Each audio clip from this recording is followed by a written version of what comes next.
अब जो है, चूंकि हम बिजली और सर्किट सबक पढ़ रहे हैं, तो एक बरकी सेल और एक टॉर्च बल्ब लेकर हम इसको रोशन करने की कोशिश करेंगे।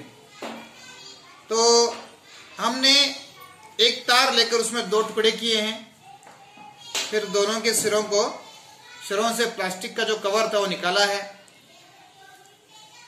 सेल के तार के एक किनारे को सेल के मुस्बत टर्मिनल से जोड़ा है और तार के दूसरे किनारे को मनफी टर्मिनल से जोड़ा है। अब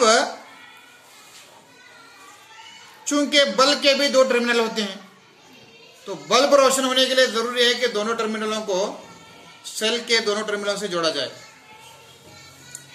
अब हमने मुस्बत टर्मिनल को बल्ब के ऊपर वाले टर्मिनल से जोड़ा है। अब मनफी टर्मिनल को जो है बल्ब के नीचे टर्मिनल से जोड़कर देखते हैं कि बल्ब रोशन होता है या नहीं। क्या हो रहा है? बल्ब रोशन हो रहा है। इसलिए कि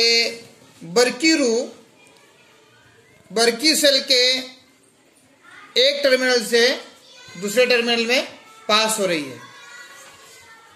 जब बरकी सेल के एक टर्मिनल से दूसरे टर्मिनल को गुजरती है तो बल्ब रोशन होता है।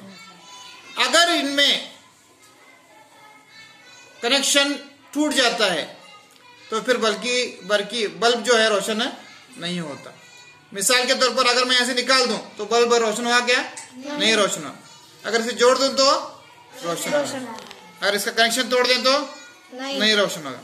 अगर ये जोड़कर हम इस वायर को भी निकालेंगे तो बल्ब रोशन नहीं होगा। अब हम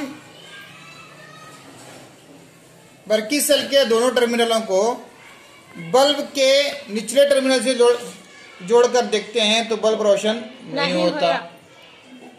जब बरकी बल्ब के ऊपर टर्मिनल से जोड़ते हैं तो भी बल्ब रोशन नहीं होता। तो बरकी बल्ब रोशन होने के लिए जरूरी है कि बरकी सेल के दोनों टर्मिनल बल्ब के दोनों टर्मिनलों से जुड़े रहें।